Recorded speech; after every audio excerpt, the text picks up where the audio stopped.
బట్టతలతో బాధపడుతున్నారా? ఆధునితనమైన పద్ధతిలో hair transplantation చేయబడును. Face clinic, Hyderabad.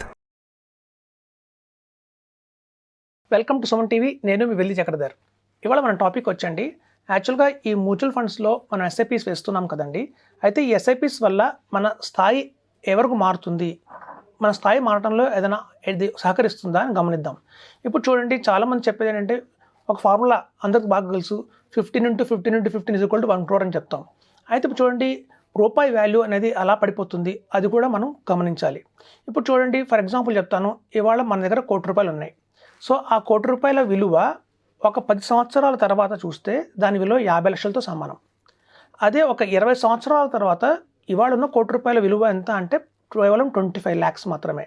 సో అంటే 20 years తర్వాత మన దగ్గర 1 crore చేతిలో ఉన్నా కూడా ఆ రోజుకు దాని వాల్యూ ఇవాళ 25 lakhs మన చేతిలో ఎలా ఉంటుందో అదే వాల్యూ ఉంటుంది. ఇప్పుడు అది చాలామంది గమనించరు. మనం ఒక కాయిన్ని చూస్తే రెండు వైపులా చూడాలండి. ఒకవైపు మనం చూస్తాం కానివ్వండి, రెండు వైపులు మర్చిపోతున్నాం. సో ఎప్పుడైనా ఒక ఫైనాన్షియల్ ప్లానింగ్ డెసిషన్ తీసుకునేటప్పుడు మనం రెండు వైపులా క్షుణ్ణంగా పరిశీలించి దాని ప్రకారం మనం ఫైనాన్షియల్ ప్లానింగ్ చేసుకోవాల్సి ఉంటుంది. ఇప్పుడు చూడండి, నేను మంచి ఎగ్జాంపుల్ చెప్తాను. మనం ఇందాక అనుకున్నట్టు ఒక ₹1 కావాలి అంటే 15x15x15 = 1 crore అని అనుకున్నాం.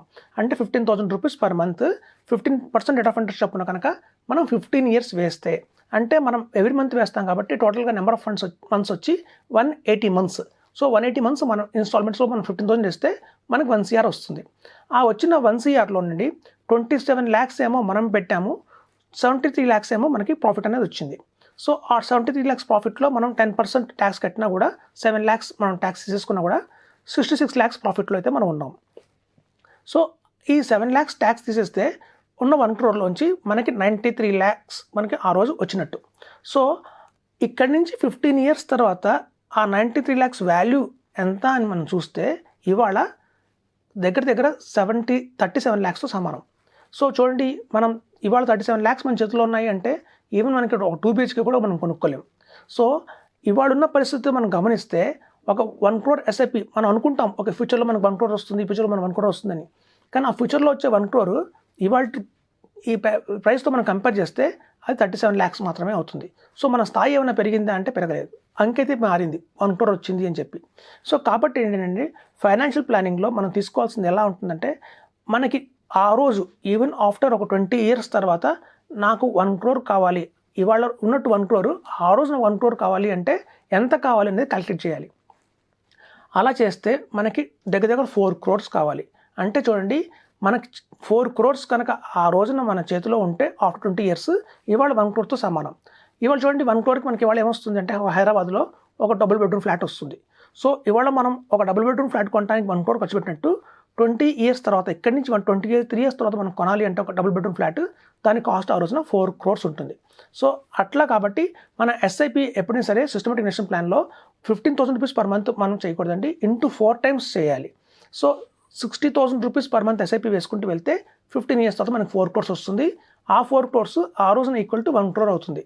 సో మనం ఫైనాన్షియల్ ప్లాన్లో చేసే పెద్ద రాంగ్ మిస్టేక్స్ ఏంటంటేనండి, కరెక్ట్గా మనం ప్లాన్ చేసుకోకపోతే అంత కష్టపడి మనం చేసుకున్నా కూడా ఆ రోజు మన స్థాయి ఎలా ఉంటుందంటే మళ్ళీ కాస్ట్ రూపీ వాల్యూ పడిపోవటం వల్ల మళ్ళీ మనం డౌన్గ్రేడ్ అవుతాం. సో కాబట్టి మనం చెప్పేది ఏంటంటే, ఎస్ఐపీస్లో మనకు చిన్న డిసడ్వాంటేజ్ కూడా ఉందండి. మనం ఏం చేస్తున్నామంటే వాల్యూస్ని హైలో కొంటున్నాం. మన దగ్గర ఇది చూడండి, లంసమ్గా పెడితే మనం ఒకవేళ మీకు మంచి ఎగ్జాంపుల్ చెప్తాను. 20 years బ్యాక్ మనం తీసుకుందాం, నిప్పాన్ ఇండియా గ్రోత్ ఫండ్, అందరికీ తెలిసిన famous one of the best mutual fund ఏంటంటే నిప్పాన్ ఇండియా గ్రోత్ ఫండ్. చూడండి, ఎవరైతే 2004లో అంటే 20 years బ్యాక్ ఒక 25 lakhs కనుక నిప్పాన్ ఇండియా గ్రోత్ ఫండ్లో వన్ టైమ్గా ఇన్వెస్ట్మెంట్ చేసి వదిలేస్తే ఇవాళ దగ్గర దాని వాల్యూ వచ్చి 10 crores ఉంది. 10 crores. సో ఇప్పుడు చూడండి, 10 crores మన చేతిలో ఇవాళ ఉంది అంటే మనం ఎంత లగ్జరియస్గా ఉండొచ్చు, హ్యాపీగా ఉండొచ్చు. సరే, అదే ఇంకో మనిషి అదే 24 lakhsని ఎవ్రీ మంత్ 10,000 రూపీస్ కింద డివైడ్ చేసి 20 years వల్ల 10,000 రూపీస్ ఎస్ఐపి వేసుకుంటూ వచ్చారనుకోండి. సో ఆయన పెట్టిన 20 yearsలో 24 crores ఇన్వెస్ట్ చేశారు, 24 lakhs ఇన్వెస్ట్ చేశారు. సో ఇన్వెస్ట్మెంట్ చేసిన 24 lakhsకి గాను ఇవాళ దాని వాల్యూ ఎంత ఉందంటే 1,96 lakhs మాత్రమే ఉంది. సో 1,96 lakhs ఇవాళ మన చేతిలో ఉందంటే ఒక 2 bedroom or 3 bedroom ఫ్లాట్ మనం కొనుక్కునే కెపాసిటీలో ఉన్నాం. లంసమ్గా పెడితేనేమో 10 కోట్ల వాల్యూ ఉంది. అదే ఎస్ఐపి రూపంలో పెడితే 10,000 అదే వాల్యూ 24 lakhs. ఇవాళ వచ్చింది మాత్రం 1,96 lakhs. అది కూడా నిప్పాన్ ఇండియా గ్రోత్ ఫండ్ అలాంటి బెస్ట్ ఫండ్ కాబట్టి 1,96 lakhs వచ్చింది. అదే టైంలో మనం చూసుకున్న హెచ్డిఎఫ్సి టాప్ 100 కావచ్చు, లేదా Birla sun life front line equity కావచ్చు, అట్లాంటి వాటిలో కనుక వేసుంటే ఇవాళ 1.5 crore వచ్చింది. అంటే దాని వాల్యూ వాళ్ళ చూస్తే 1,50 lakhs మాత్రమే ఉంది. సో ఇప్పుడు చూడండి, దీన్ని బట్టి మనకు అర్థమైంది ఏంటంటే లంసమ్గా పెడితేనే ఎక్కువ లాభం ఈక్విటీలో, అంతేగాని ఎస్ఐపిలో వేస్తే వచ్చే లాభం నష్టం ఏంటంటే మనం చూడండి 2004 అనే ఇయర్ తీసుకుంటే ఆ రోజు సెన్సెక్స్ స్టాక్ మార్కెట్ 6,500లో ఉంది. సో 6,500లో ఉన్న స్టాక్ మార్కెట్లో మనం లంసమ్గా పెడితే ఒకేసారి చాలా యూనిట్స్ వస్తాయి. మనం 75,000 దాకా సెన్సెక్స్ వెయిట్ చేసి అమ్మితే అధిక లాభం వచ్చి దగ్గర 10 కోట్లు అయింది దాని వాల్యూ. కానీ మనం ఎస్ఐపి రూపంలో వెళ్తే ఏమైందంటే 6,500 పాయింట్స్ సెన్సెక్స్ దగ్గర మనం స్టార్ట్ చేసాము. ఆ ఇయర్లో బాగా మార్కెట్ డ్రాస్టిక్ ఫాల్ అయితే జరిగింది, 4,000 రూపీస్ దాకా పడింది 1 yearలో. సో అంటే ఆల్మోస్ట్ 20% డిప్ వచ్చింది. సో ఆ డిప్ వచ్చిన ఈ 240 months ఇన్స్టాల్మెంట్స్లో కేవలం ఆ డిప్ మనం మార్కెట్ ఫాల్ వల్ల పొందిన అధిక యూనిట్లు ఎంత అంటే ఓన్లీ 10 times మాత్రమే పొందాం. ఎందుకంటే 1 yearలోనే ఆ 6,500 నుంచి 4,250 దాకా వచ్చి మళ్ళీ 6,500 నుంచి క్రాస్ అయిపోయింది. సో మనకి ఈ కింద కరెక్షన్ ఏదైతే ఉందో చూస్తే కేవలం 1 yearలోనే మనకు సాధ్యమైంది. సో 1 yearలో మనం ఎన్ని ఇన్స్టాల్మెంట్స్ చేస్తామంటే కేవలం 10 or 12 ఇన్స్టాల్మెంట్స్ మాత్రమే చేస్తాం. సో మనకి ఈ యావరేజ్ కాస్ట్ మనకి వచ్చిన లాభం ఏంటి అంటే కేవలం 10 monthsకే వచ్చింది ఆ యావరేజ్ కాస్ట్ అవుట్ ఆఫ్ 240 ఇన్స్టాల్మెంట్స్లో. రిమైనింగ్ 230 ఇన్స్టాల్మెంట్స్ ఏవైతే ఉన్నాయో అవి 6,500 కంటే ఎక్కువ పెట్టే కొన్నాం. 7,500లో కొన్నారు, 8,500లో కొన్నారు, 10,000లో కొన్నారు, 16,000లో కొన్నారు. మళ్ళీ మార్కెట్ కరెక్షన్ వచ్చి 15,000, 14,000 పడిపోయినా కూడా 6,500 కంటే ఎక్కువే కదా, 6,500 కంటే బిలోలో కొనలేదు.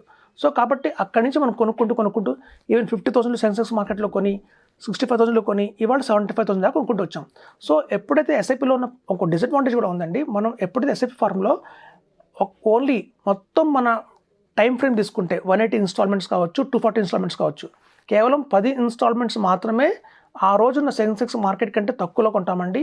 బ్యాలెన్స్ 150 ఇన్స్టాల్మెంట్స్ కావచ్చు, 180 ఇన్స్టాల్మెంట్స్ కావచ్చు, ఆ రోజుకున్న వాల్యూ కంటే సెన్సెక్స్ కంటే మనం ఎక్కువలోనే కొంటాం. అయితే చాలామంది అనేది ఏంటంటే ఆ రోజు ఎంతమంది దగ్గర 24 lakhs అవైలబిలిటీలో ఉన్నాయి, లంసమ్గా పెడదాం ఓకే, కానీ ఫండ్ కూడా అవైలబిలిటీలో ఉండాలి కదా అంటారు. చూడండి, ఆ రోజు 24 lakhs అంటే ఇవాళ 1 crore సమానం. అంటే ఆ రోజు 24 lakhs పెట్టారు అంటే ఈరోజు 1 crore పెట్టిన సమానం. అంటే చూడండి, వాళ్ళు 1 crore పెట్టారు, కష్టపడి పెట్టారు 1 crore, కానీ ఫలితం ఇవాళ చూడండి 10 crores వచ్చింది, 10 crores. అంటే లాభం కూడా అలాగే ఉంది కదా. మనం చూడండి, లంసమ్గా పెట్టడం చాలా కష్టమే, కానీ ఆ రోజుల్లో చాలామంది ఏం చేసేవాళ్ళు అంటే ఈ రోజుల్లో కూడా చేసేది ఏంటంటే ఒక ల్యాండ్ కొనడానికేమో 50 లక్షలు స్పెండ్ చేస్తారు, ఎస్ఐపి వచ్చేసరికేమో 10,000 ఎస్ఐపి వేస్తారు.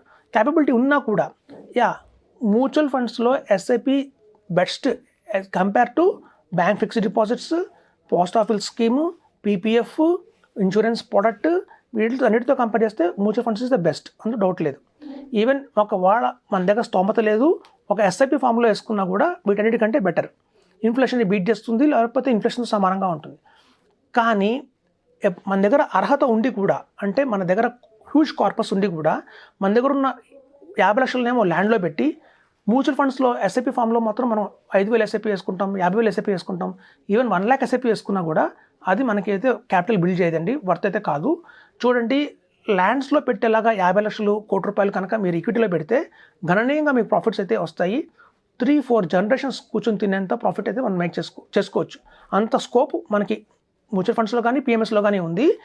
వెరాస్ మనం చేస్తున్న పెద్ద పొరపాటు ఏంటంటే ల్యాండ్స్లోనేమో ఎకరాలు కొంటున్నాము, మంచి ప్రోడక్ట్ ఉన్న ఈక్విటీలోనే మాత్రం ఎస్ఐపి ద్వారా కేవలం 1 lakh, 2 lakhs, 5,000, 50,000 అలా వేస్తున్నాం.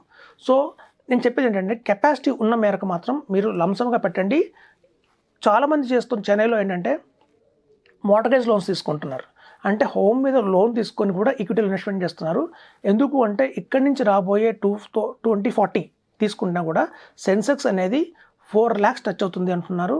బై 2030కి సెన్సెక్స్ 1,50,000 టచ్ అవుతుంది అంటున్నారు. ఇప్పుడు మీరు 75,000 లెవెల్లో లంసమ్గా పెట్టి వదిలేస్తే అదే తర్వాత మీరు ఎస్ఐపి చేశారా చేయలేదా అనేది కాకుండా లంసమ్గా పాసిబిలిటీ పెట్టేస్తే ఈ లంసమ్ అమౌంట్ ఎప్పుడైతే సెన్సెక్స్ 1,50,000 టచ్ అవుతుందో బై 2030కి, అక్కడి నుంచి 2040కి మనం అనుకుంటున్నట్టు 4 lakhs టచ్ అవుతుందో మీకు చాలా హ్యూజ్ కార్పస్ బిల్డ్ అవుతుందండి. అంతేగాని ఎస్ఐపి ఫామ్లో మీరు వెళ్ళకండి. ఓన్లీ కెపాసిటీ లేని వాళ్ళు మాత్రమే, బేర్ చేయలేని వాళ్ళు మాత్రమే ఎస్ఐపిలో వెళ్ళండి. అదర్వైజ్ లంసంగా కూడా ఇన్వెస్ట్మెంట్ చేయండి. దానికి బెస్ట్ ఆప్షన్స్ మ్యూచువల్ ఫండ్స్లో లంసంగా పెట్టండి, లేదా పిఎంఎస్లో లంసంగా పెట్టండి. పిఎంఎస్కి మ్యూచువల్ ఫండ్స్కి ఉన్న డిఫరెన్స్ ఏంటి అనేది కూలంకుషంగా మనం నెక్స్ట్ ఎపిసోడ్లో చర్చిద్దాం, మీకే తెలుస్తుంది. Thank you. సుమన్ టీవీలో మీ పర్సనల్ అండ్ బిజినెస్ ప్రమోషన్స్ కోసం కింది నెంబర్కి కాంటాక్ట్ చేయండి.